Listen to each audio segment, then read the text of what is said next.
Pero vamos a ir ahora a una conversación con Carlos Sánchez Berzain, ex vicepresidente de Bolivia, con quien hemos conversado a lo largo de estos años en muchas oportunidades. Carlos, buen día, ¿cómo está usted?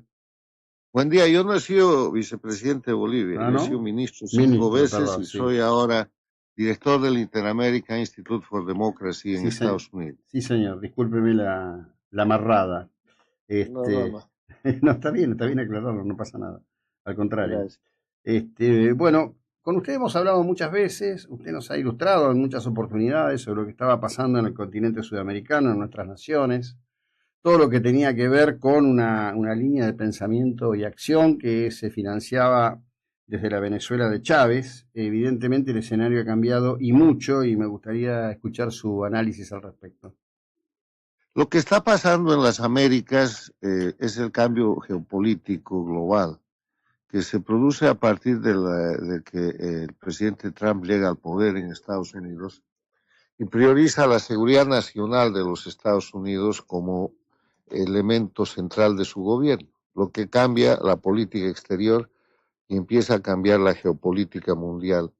Para guiarse con eso hay que revisar un documento que Estados Unidos publica en noviembre del año pasado y que se llama la Estrategia de Seguridad Nacional de los Estados Unidos, Ujú. donde identifica que el país estaba bajo ataque mediante mecanismos de guerra híbrida, no lo menciona con ese nombre, pero cita la migración forzada, el narcotráfico con cocaína y fentanilo, terrorismo, penetración de bandas de crimen común, penetración con dinero para financiar movimientos electorales, de cambiar la sociología de la gente y una larga serie de agresiones de las que han sido víctimas todos los países de las Américas en los últimos 25 años. La Ujú. propia Argentina, si usted se fija.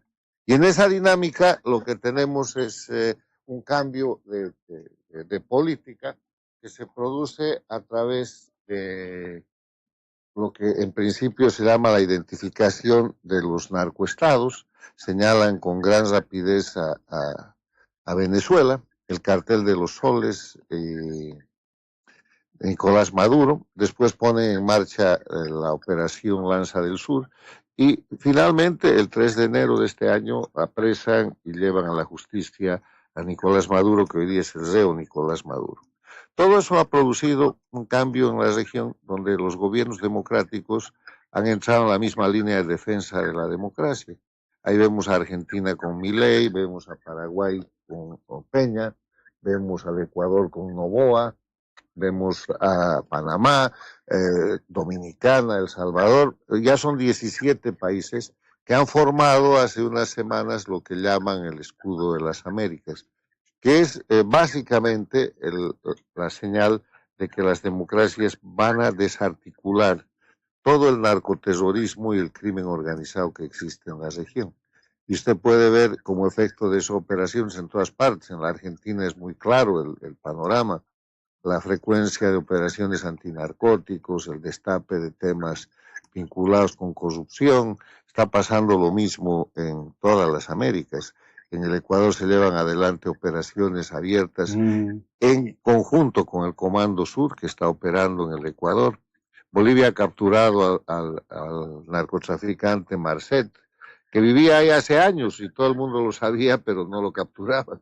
Y México está haciendo operaciones importantes. Hace unas semanas ha producido la detención con muerte de un narcotraficante importante. Entonces, lo que estamos viviendo en las Américas es la retoma de la democracia para aplacar al crimen organizado que tomó el poder político. Y en este Mm. momento tal vez el tema central sea el ultimátum que Estados Unidos ha dado a Cuba Ujú. y que está corriendo para decirle que deje el poder y devuelva la libertad al pueblo cubano. Son tiempos sumamente interesantes de cambio estructural muy serio, que si usted los mira globalmente tienen que ver también con el bombardeo y las operaciones Claro. que se realizan ahora en Irán, cuya capacidad nuclear ha sido ya anulada, pero que ahora está derivando en una situación de evitar una crisis petrolera que ese país con dictadura teocrática quiere tratar de producir. El panorama general, ¿qué nos dice? Nos dice que hay los mecanismos de protección para la seguridad de la gente y que la seguridad nacional de los Estados Unidos ha resultado siendo la seguridad nacional de todos los países de las Américas. Y es la política que están aplicando hoy día los gobiernos democráticos. Bueno, en esto, digamos, el cambio tiene un factor determinante, por supuesto, que es el presidente Trump, pero creo que el rol de Marco Rubio en esto es central, ¿no? Es central. Marco Rubio, sin duda, uno de los estadistas más importantes que ha brindado Estados Unidos en el siglo a la región y al mundo, por su preparación y su conocimiento. Primero, Rubio está formado académicamente en los más altos niveles de lo que son las universidades americanas. Él es hijo de exiliados cubanos, pero es nacido en Estados Unidos. Tiene la identidad y la formación totalmente norteamericana, pero con las raíces y el manejo absoluto del idioma español, aprendido en casa. Y él ha tenido una larga carrera política donde ha empezado siendo concejal municipal en Miami y después ha ascendido siendo representante estatal, senador estatal, ha llegado en determinado momento al Senado de federal y ha destacado grandísimamente como miembro de los comités de asuntos internacionales de seguridad, ha ganado todas las elecciones a las que se ha presentado y ahora que es el secretario de Estado, destaca por su conocimiento estratégico y de estadista. No debe haber, o son muy pocas las personas que deben tener ese nivel de preparación, donde se conjunciona la vivencia, o sea, el conocimiento del país, de la realidad de las Américas, la capacidad académica y la preparación política. Y eso es un gran beneficio para Estados Unidos y para las Américas, sobre todo para Latinoamérica, porque él conoce las realidades de los países y se nota su mano en una acción en la que además tiene una estrategia muy particular. Él no maneja directamente los asuntos latinoamericanos. Tiene el principal subsecretario, se llama Christopher Landau, y leyendo una entrevista de Chris Landau cuando Marco Rubio lo invitó a ocupar la posición, dice que Landau le expresó a Rubio, estas son palabras de Landau, que él no parecía que Landau vaya a ser un buen subsecretario porque él era experto en asuntos latinoamericanos y esa era la misma experticia de Rubio. Entonces Rubio le había contestado diciendo que era precisamente por eso, porque Rubio tenía que atender el resto del mundo y que sería un súper experto en asuntos latinoamericanos. Y Christopher Landau es prácticamente un norteamericano nacido criado entre Venezuela y Colombia, o sea, conoce Latinoamérica. Claro, claro. Interesante, personaje que, bueno, en definitiva, la mayor parte no tenemos visualizado. De su patria, de Bolivia y la nueva situación en Chile, ¿cómo ve la articulación de dos naciones que, por supuesto, como todas nuestras naciones, tenemos puntos en común, pero también puntos de conflicto? Un proceso difícil porque Bolivia sigue siendo un narcoestado. Esperamos que el presidente Paz lo desmonte. Está dando pasos para eso. Se necesita hacer mucho más. Se necesita restituir en Bolivia las condiciones de democracia. Bolivia sigue teniendo presos políticos. Bolivia sigue teniendo la ausencia de los elementos esenciales de la democracia. El sistema de justicia sigue siendo el que instaló la dictadura del socialismo del siglo XXI. Y en el ámbito de las relaciones con Chile, las relaciones siguen esa dinámica. No se olvide que Evo Morales lo que hizo fue demandar a Chile en la Haya y perder el proceso, perder el juicio. Y además de eso, agredir a Chile desde Bolivia como una base del castrochavismo, del socialismo del siglo XXI, incluso cuando Chile hizo su famosa consulta constituyente. Bolivia trató de imponer, por el brazo cubano-venezolano, obviamente, una constitución plurinacional que Chile repudió. Entonces, hay heridas muy, muy serias ahí y solamente un cambio de control estricto del territorio boliviano que impida lo que está pasando. Bolivia es la fuente para inundar de droga y de crimen Chile, y por eso el presidente Kast, como primera medida de su acción de gobierno, ha ordenado el desplazamiento de tropa a la frontera con Bolivia y la construcción de un muro.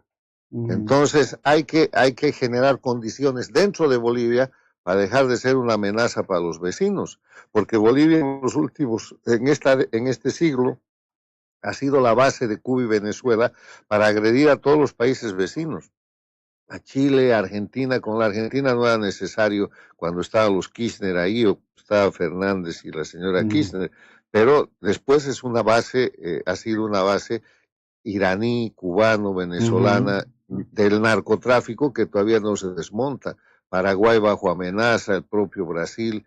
Entonces hay que hacer un trabajo muy fuerte en Bolivia, y en eso yo creo que el gobierno del presidente Paz tiene la intención y ha iniciado a hacer tareas, pero es una tarea colosal, de desmontar el narcoestado y la base narcoterrorista en que convirtieron a Bolivia los socialistas del siglo XXI y la dictadura de Evo Morales y Arce Catacora. Hay un punto de contacto en todos estos gobiernos comunistas, ¿no? Es decir, uno ve las imágenes de lo que pasa en Cuba, la destrucción de La Habana, el estadio de hambre y desesperación que tiene la gente, y lo que han hecho estos tipos también ahí en Bolivia. Bueno, Nicaragua, ni hablar lo que es Nicaragua, aunque está Venezuela. fuera. Es que no es un punto de contacto, es un modelo. Un modelo. En el siglo XXI el modelo cubano se expande con el dinero venezolano. Y establecen su propio mecanismo, el mismo mecanismo que está fundado en terrorismo de Estado, violación absoluta de derechos humanos, control y corrupción y construcción de narcoestados y promoción del crimen organizado, porque no es que el crimen organizado penetre el Estado, ellos son el crimen organizado. Cuba es la organizadora de las FARC, de los ejércitos de liberación nacional. En el siglo pasado hicieron los montoneros, los tupamarus, en el Perú hicieron el Sendero Luminoso, la CMDTA, son los creadores de todo el narcoterrorismo guerrillero de la región, desde el siglo pasado. Entonces, lo que hacen cuando toman los gobiernos, institucionalizan aquello. Mire lo que pasa en Venezuela, mire lo que pasa en Colombia, mire el tremendo trabajo del Ecuador para desmontar aquello, y el trabajo que está pasando el Ecuador hoy día, donde necesita y tiene apoyo incluso militar en territorio ecuatoriano del Comando Sur de los Estados Unidos, es algo que eventualmente Bolivia va a necesitar. Sí, sí, indudablemente el camino todavía es muy largo. Lo que ocurre es que, bueno, el proceso... Pero hay cambio, mire, hay sí, cambio, sí. Hay optimismo, y las cosas han cambiado. El giro no es un giro de izquierda, derecha, no es un giro ideológico, es un giro de defensa de la sociedad. Los presidentes pueden ser mejores o peores, pero son diferentes. Milei es diferente a todo lo que fue la tradición K de alta corrupción y sobre todo de sometimiento al crimen organizado a Cuba. Kast es totalmente diferente, Paz de Bolivia es diferente, Peña del Paraguay es diferente, Noboa en el Ecuador es diferente.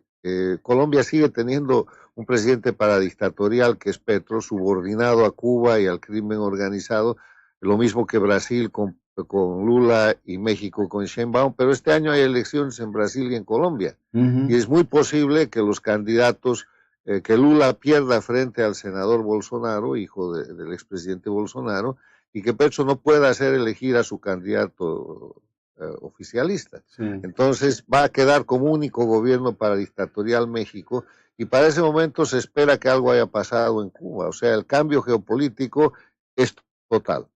Sí, hay un pequeño mínimo aporte, dado su expertise. Ahí hay una cuestión impresionante, y es que Lula conserva un cierto garbo, una cierta prestancia como presidente. Lo de Petro es realmente, da vergüenza ajena, más allá de la cuestión ideológico-política o corruptiva que tenga su gobierno. O sea, es algo increíble lo de ese hombre, un hombre que está denunciado por su propio ex canciller como un cocainómano irredento, ¿no? Bueno, el problema es que Dios no castiga con palo, ¿no? Los que producen droga terminan consumiendo droga. Es el mismo tema que le ha pasado a muchos de estos dictadores. Sí, sí, así es. Solo que en Petro se nota más. Sí, sí, es muy escandaloso. Bueno, gracias. A usted, Carlos, que tenga una muy buena jornada. Gracias por el tiempo que nos ha dedicado. Carlos Sánchez Berzain, analista internacional. Era la presentación.